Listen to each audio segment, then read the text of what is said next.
Well, in the last segment, we spoke about the global market action, but how will these overnight cues impact our own markets? We have a research team joining in to tell you what the trade setup looks like, the stocks that are likely to be in the news, and the action from the F&O space as well. Very good morning to both of you guys, and happy Monday to you. So, Darshan, will it be a happy Monday for the bulls? What is the market setup looking like today? Morning, Sonal. So we are starting the week which will see beginning of the earnings season, expectations from the upcoming budget which is scheduled for July 23, and budget session will be starting on July 22 and will be ending on August 12. Now if you talk about the market on Friday and the last week, it was a mixed close for both Sensex and Nifty, ending flat on Friday, and that's after a big move in two of its biggest contributors. Reliance Industries was the biggest contributor on the upside, while HDFC Bank dragged Nifty the most. And at the end, Nifty recovered more than 150 points from day's low to close with minor gains. For the week, it was a fifth session of consecutive gains for market, and that's the longest streak in 2024. Nifty recorded gains of more than 1%, while Nifty Bank was up 0.6%. For Nifty, major contribution came from Reliance Industries and the IT pack, while for Nifty Bank, ICICI Bank was the top contributor on the upside. Just if you talk about the HDFC Bank, in the first three sessions of last week, it was up 5%, and in the last two sessions,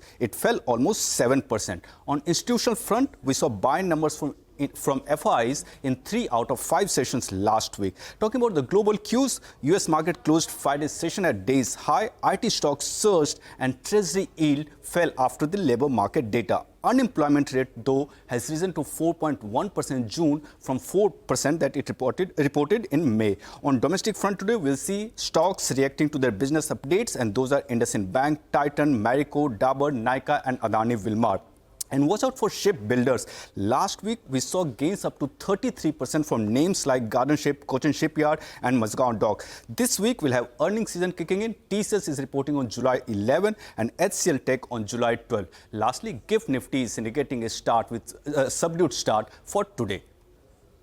All right. Thank you so much, Sudarshan, for all those cues. Well, let me go across to Mangalam for all the cues from the F&O space now. Hey, Mangalam, morning. Good morning. So consolidation with a positive bias, that's what we've been looking at in the markets, right? So the Friday's range actually tells you exactly that. On the day where, we saw a big decline come in, one of its large heavyweights, the Nifty's day low was close to around 24,169 and the day's high was 24,363. Again, coinciding with the broader range that we've been talking about, 24,150 to 24,400 on the way up itself.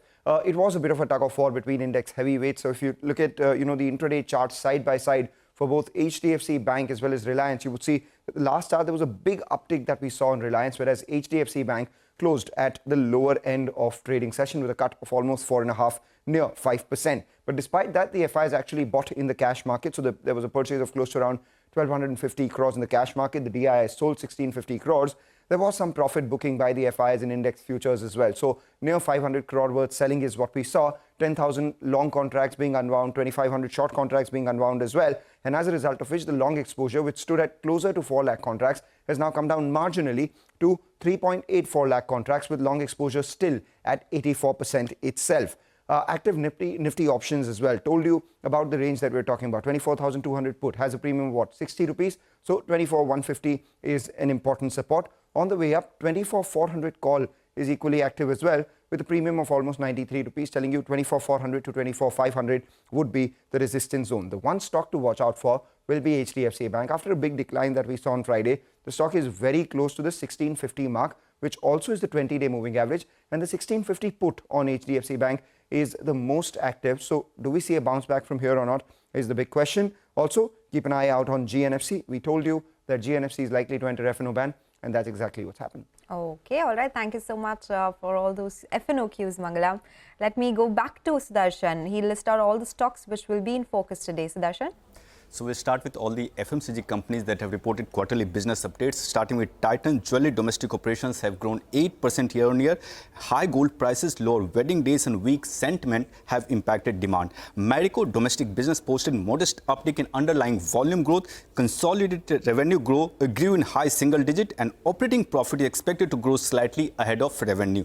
Dabur saw QOQ improvement in demand trends with rural growth picking up. Consolidated revenue growth seen in mid to high single digit, and operating profit is expected to grow marginally ahead of revenue. Nykaa cons revenue growth to be around 20 to 23% year-on-year. Fashion industry in India continues to face challenges. That's what company says. And fashion revenue growth in Q1 is seen around 20%. Adani Wilmar Q1 volume growth was at 13%. It saw strong growth in food volume and says company that growth will persist. IndusInd Bank deposits rise more than 3%. Advances were up 1.5% sequentially.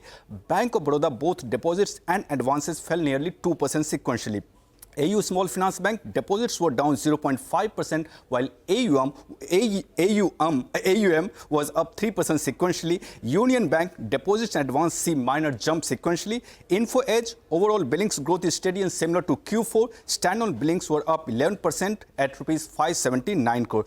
Tata Motors has given JLR update. Q1 wholesales were up 5%. Retail sales were up 9% year-on-year. Tata Steel India Q1 production was up 3%. Netherlands production was up 11% year-on-year. But BBC reports new Labour government is working on a better deal for the Port Talbot Steel Works. These are the stocks that might be in focus today. Okay, all right. Thank you so much, Sudarshan, for joining us with the list of stocks on our radar. With that, let's move on because it's that